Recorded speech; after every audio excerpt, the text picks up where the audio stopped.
This is the history of rock music.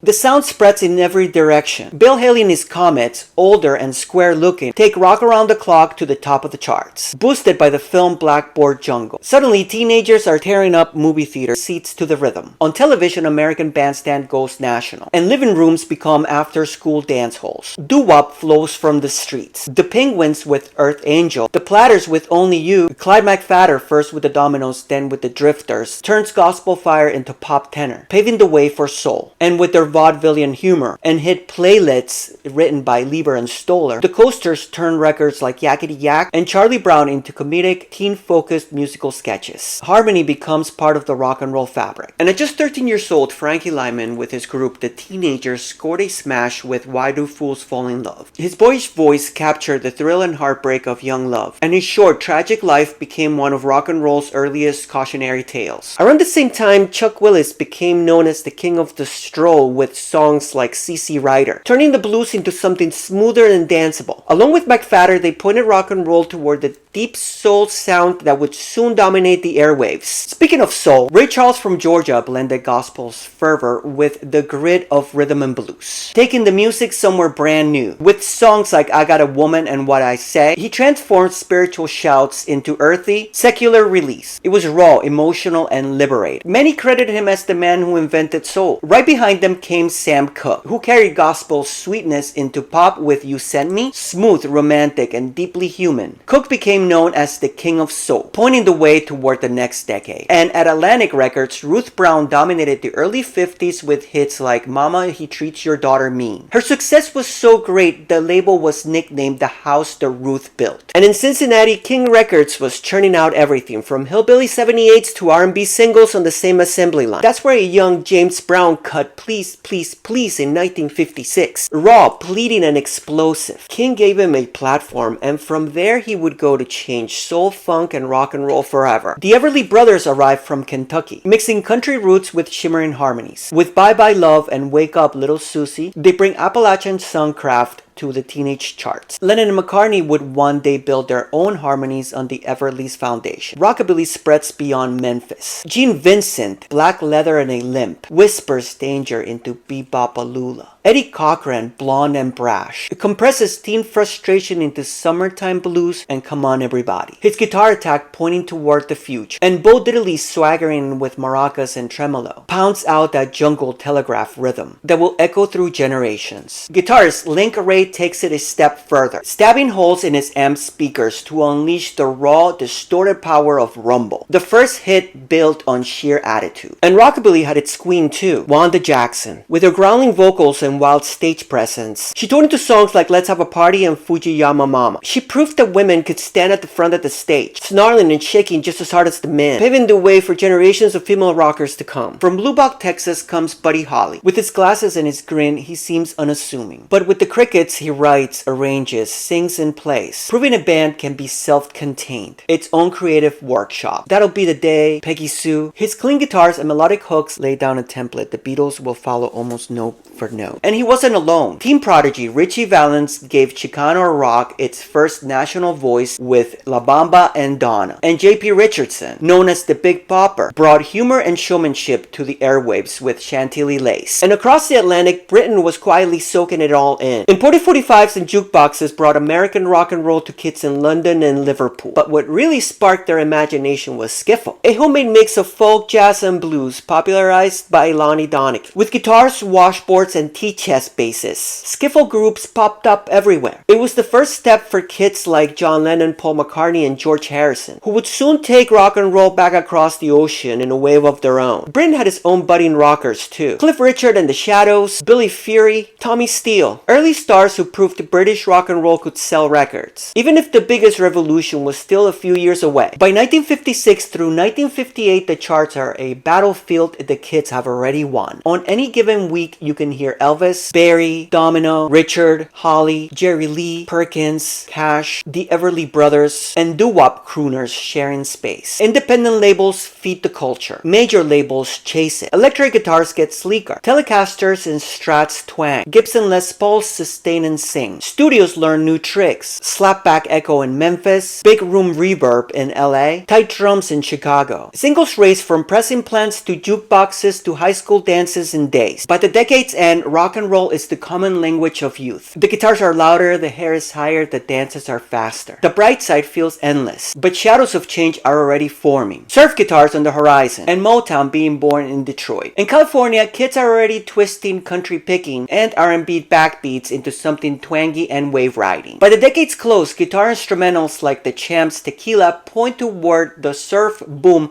waiting just around the corner. And up in Detroit, Berry Gordy's fledgling label Tamla drops Barrett Strong's Money, That's What I Want in 1959, planting the seed for what will soon become Motown, the sound of young America. By the late 50s, rock and roll wasn't just music, it was a movement. Teenagers were making up dances to match the beat. The hand jive, the stroll, the bop, but all those were just warm-ups. In 1959, Hank Ballard cut a tune called The Twist, and in 1960, Chubby Checker re-recorded it, and the world caught fire. Suddenly, from American Bandstand to living rooms across the country, everyone was twisting. It was the first true dance craze of the rock and roll era, and it showed just how far this music had reached. This is the bright side: energy, invention, and joy. Teenagers carving out their own world. Cars idling outside diners. Dancers spinning in bobby socks. Soda fountains buzzing with jukebox choruses. Rock and roll turns post-war optimism and turns it into motion. Hold on to that feeling, because later there's another story. The scandals, the crashes, and the day the music died. But tonight is joy, motion, and the sound of America